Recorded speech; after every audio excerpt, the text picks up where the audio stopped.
विमानतळावर सुरू असलेल्या विस्तार आणि विकास कामादरम्यान एका कामगाराचा दगड डोक्यावर पडून जागीच मृत्यू झाल्याची हृदयद्रावक घटना आज घडली।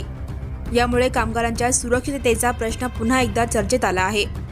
घटनेची माहिती अशी आहे की विमानतळावरील खुदाई काम करत असताना निशांत राजू सुरवसे राहणार कुमठे सिद्धार्थनगर सोलापूर या तरुण कामगाराच्या डोक्यावर दगड पडला। त्याला तात्काळ होडगी रोडवरील मॅग्रेस सुपर स्पेशालिटी हॉस्पिटलमध्ये हलवण्यात आले, मात्र डॉक्टरांनी त्यांना उपचारापूर्वीच मृत घोषित केले। घटनेची माहिती मिळताच कुमठे गावातील ग्रामस्थ, नातेवाईक आणि परिसरातील नागरिक मोठ्या संख्येने हॉस्पिटलमध्ये दाखल झाले। त्यांनी रुग्णालयाबाहेर प्रचंड गर्दी करत संबंधित कॉन्ट्रॅक्टरवर मनुष्यवधाचा गुन्हा दाखल करण्याची मागणी केली। नातेवाईकांचे म्हणणे आहे की कामाच्या ठिकाणी हेल्मेट, सुरक्षा जाळी किंवा इतर योग्य सुरक्षा उपाययोजना नसल्यामुळे ही दुर्घटना घडली। यामुळे कामगारांच्या जीविताशी खेळ होत असल्याचा आरोप त्यांनी केला।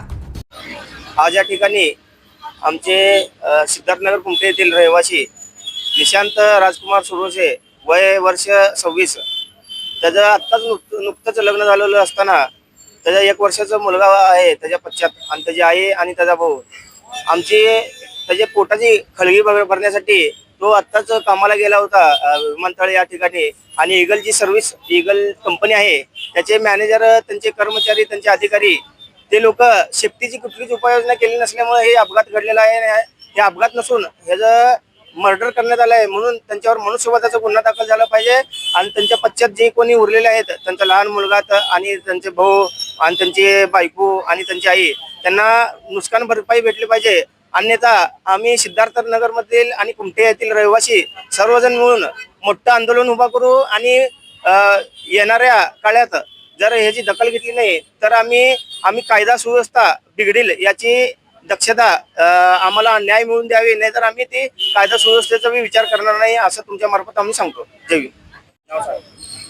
माझं नाव राम पुकाळे, मी निशांत संघ कामाला होतो। निशांत माझी मॉर्निंग शिफ्ट होती, निशांत त्यांची 9:30ला शिफ्ट होते। शिफ्ट असताना आम्ही हायमटचे केबल काढत होतो।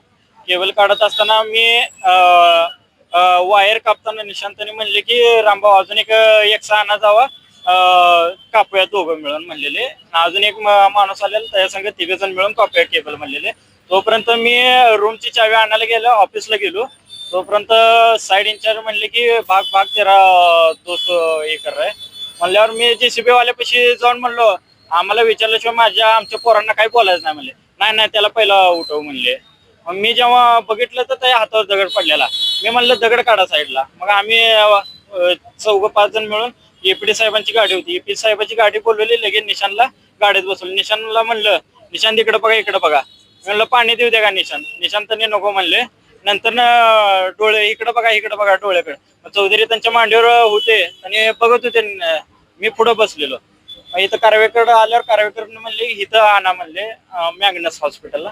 मॅग्नस हॉस्पिटलमध्ये लगेच ऑपरेशन ट्रीटमेंट लगेच चालू करतील म्हणले, टेन्शन घेऊ नका म्हणले। म्हणून इथं आणलं, हॉस्पिटलमध्ये ऍडमिट केलं। लगेच आल्या लगेच ऑक्सिजन देऊन लगेच प्रोसेस चालू केली आणि वर ICU मध्ये ऍडमिट केले। इथं डॉक्टर बी म्हणलेलं काय प्रॉब्लेम, टेन्शन घेऊ नका। हा, आता आम्हाला कळलेलं आहे, एक अर्ध्या तासापूर्वी। मी जेव्हा बघितलं तेव्हा हातावर होता दगड। आम्ही जेव्हा सगळे मिळून काढलं होतं ना, उजव्या हातावर दगड होता। दगड 2 फुटाचा असं, इलेक्ट्रिक मेंटेनन्सचा। कॉन्ट्रॅक्टर ईगलचे ते आज सकाळीच। हा, Subscribe now and press the bell icon. Never miss an